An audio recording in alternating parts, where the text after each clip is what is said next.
Hello, my name is Jacob Folger. I'm a sculptor and an artist, and today we're going to make a little frog that you can sit on your computer monitor or on the edge of a shelf or table or just about anything. We're going to need a few things. We're going to be working in polymer clay. This is a block of black polymer clay. I use black a lot just because it's the base color for most of the finishes I do, but you can use any color you like that they have. We're going to be using Sculpt 3 is a type of clay. The brand that we're going to be using, Sculpt 3, and I'll put that in a along with the other tools and supplies in a source list on the video.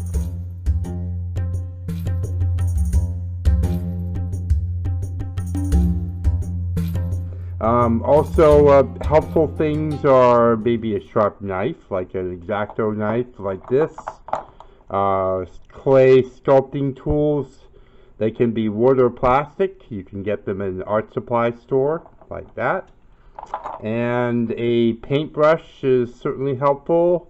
We use both ends. And we're going to be needing some Pearl-Ex pigments or a similar brand. It doesn't have to be Pearl-Ex. But the clay, polymer clay, definitely Sculpt 3 if you can get it, because it's the best around. That's the one we want to use. As far as the pigments go, it doesn't really matter. There's a lot of different brands out there. I just happen to use Pearl-Ex. And then we need something for the frog to sit on. This is just a box here. I'm going to do the frog sitting on this. But then after you cook it and everything, you can sit him anywhere. And again, on top of the computer monitor would be fine. And then finally, you should get some museum wax and just follow the instructions on using this product to hold the sculpture in place so it doesn't fall over. And you probably can use it in some other places too. Museum wax is usually at art supply stores, craft stores, hardware stores, and also online. So we're going to go ahead and get started. So we're going to pull off a piece of clay here, maybe about this big, okay. And then we're going to knead it a little bit just to get it kind of warm to our touch and nice and soft and pliable. And it's important to knead it for a minute for it to work the way it should work. And then we're going to roll it into a ball like this by doing this. That will get us in the starting shape, but it will also take out the imperfections in it, like if perhaps there is a little gash or crack or something like that. By rolling it, just rolling it like this, even for a couple seconds, it will make it nice and smooth.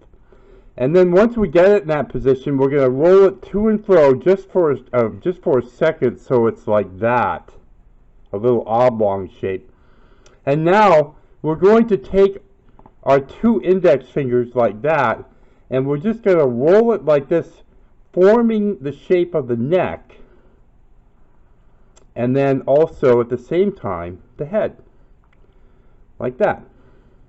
Okay? Almost looks like a little bottle. And now we're going to take our two fingers, thumb and forefinger like this, and just squeeze a little bit here, and that forms the front of the mouth. And you can look down from the top at it and just make sure it's nice and uniform, like that.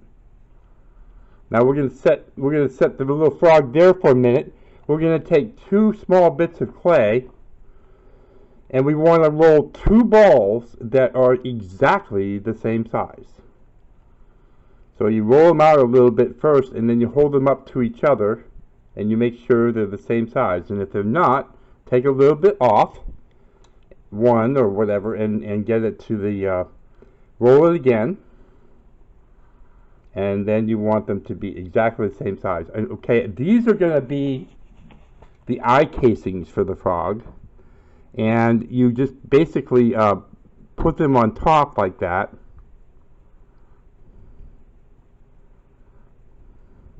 like that. And then you want to blend them in, and this is when the tool will come in handy. You can blend them in this way, like this.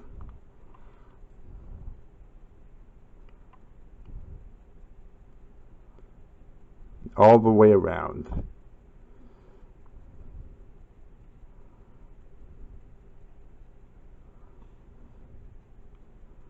Just like that.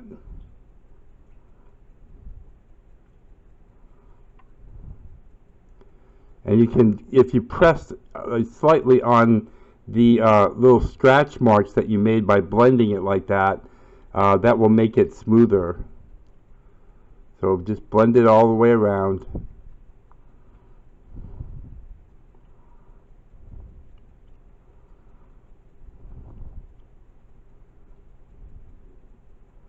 You know, last night I actually taught a class on how to make a frog like this to 2 individuals.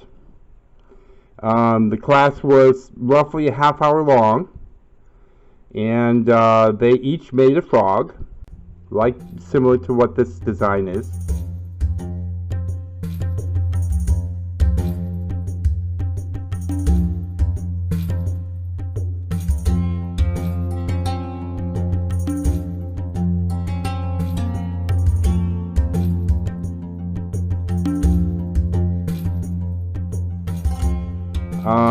It went very well, actually. One of them did not speak English.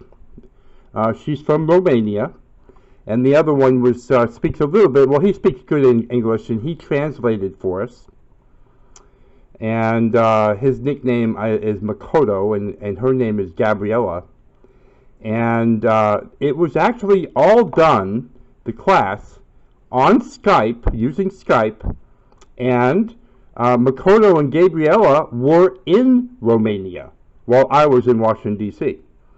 And I'm really excited about it. I'm going to start offering classes now worldwide that way, where the students would have Skype and take little classes from me. Because sometimes it's helpful to have somebody there in front of you to teach you. And so they're going to be doing classes with me, and we have a tech support person. Actually, it will be Makoto in Romania. Will be the tech support person for it to help make sure the Skype is hooked up properly and all that. Very exciting. I can't wait. I love to teach. I really do.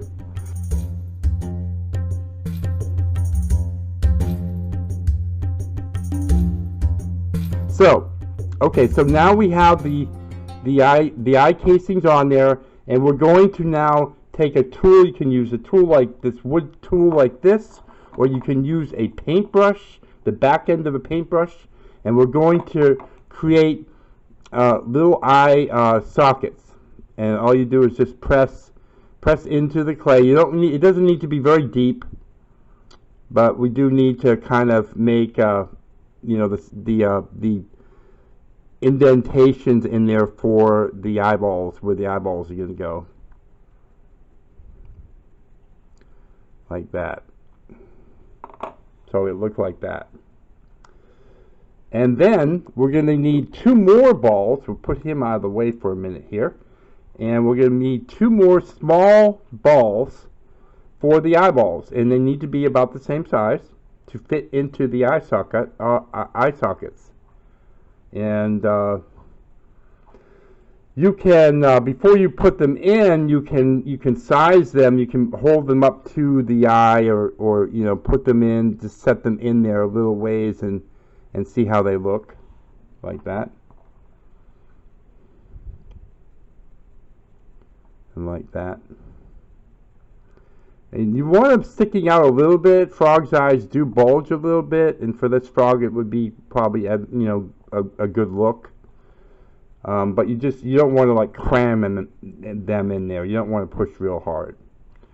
And then we'll take a tool like this. You could use a butter knife or a tool like this, a wood tool, wood sculpting tool, and we're just going to make pupils. And the way we do that is just take the tool and just press into the eye like that.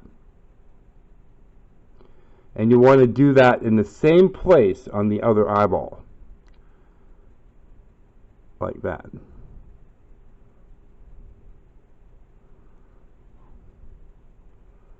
And that's basically how you do the eyes. Okay? Now, we're going to do the legs, and so we need our little box here. We're going to set him up on the box. I'm just going to raise this up a little bit here. And you see how his head is tilted like that? That's actually a good thing. So we're going to do that at the end. We're going to give him some body position that looks, very lifelike, and that's actually beneficial to have him bent like that with his head. So we're going to roll a clay ball about this size, and then once it's a ball, we're going to roll it to and fro like this. And this is going to be both legs. So we're going to roll this, and I'll show you how to do this. It just makes it easier this way. So we want to fold it in about half like this, and then just put it underneath his torso like that, and then just blend it in with our thumb like that.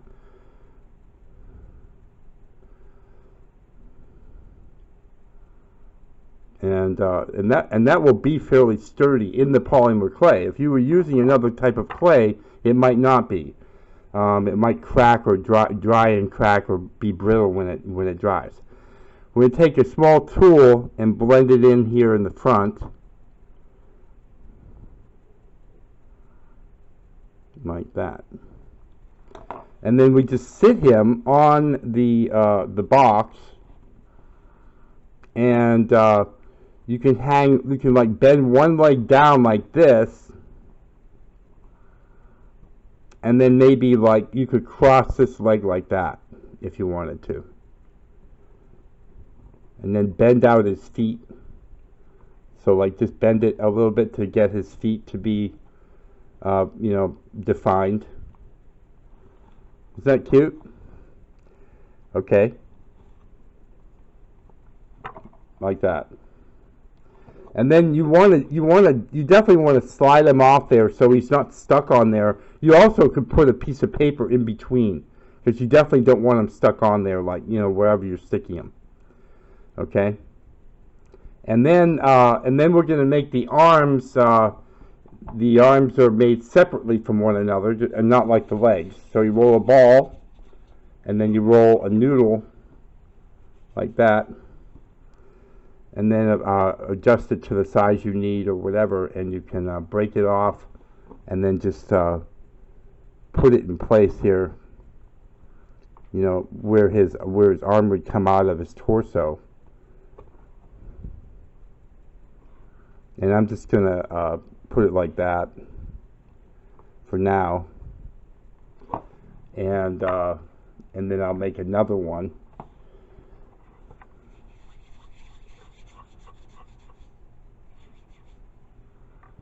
And then just put it on here. Just squeeze it on and blend it in a little bit.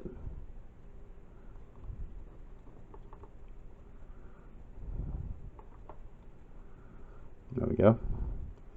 And then his neck, you can just tilt it a certain way. You can tilt it this way if you like. I think I like it like that. Kind of like he's got this like curious look on his face, just to give it a little bit of form, so he's not just jacked up, sitting up there jacked up. Just work him off, slide him off, shake him a little bit to get him off there, and then just take your fingers and go around and smooth the clay.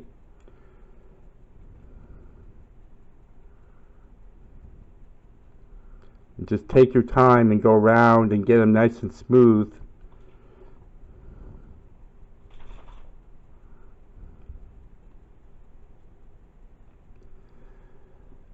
And then what you can do is, let me get his eye sockets, so his eye casing's, blended in a little bit better here. And then, so he's getting close, but what I'm going to do now is I'm going to take some of this pigment and I'm going to take a paintbrush and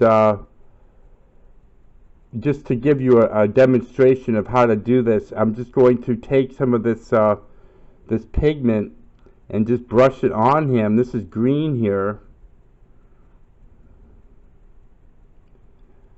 like that, and you know, go all the way around and brush it on. Don't try to avoid his eyes, because we're going to put another color on his eyes. And since you're putting this on before baking, when you actually bake it, the pigment will be embedded in the clay and be very long-lasting finish. It'll be baked into the clay, so that's why we're doing it now as opposed to after we bake it. It makes a very, very durable finish, and it looks very nice too. This is kind of a metallic green here.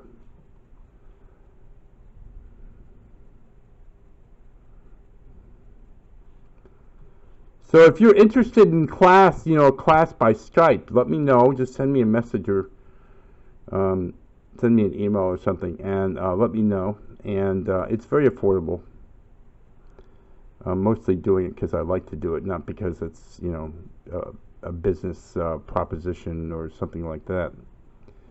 Okay, now I also have a bronze color here, and I'm going to take this and get a little bit on my finger, and then I'm going to swirl my thumb to my finger like that, and then I'm just going to highlight the eyes like that.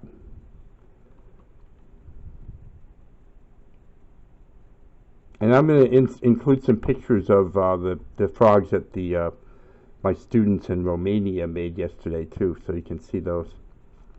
And that's basically how you do it. I think the one thing that would take a little bit longer is if you were to you know, go around and take your fingers and just smooth them out a little bit better. But he's an awesome little frog. I love it. I just love it. I love these frogs. I've made 3 like this so far. I'll put pictures of them in the video so you can see them.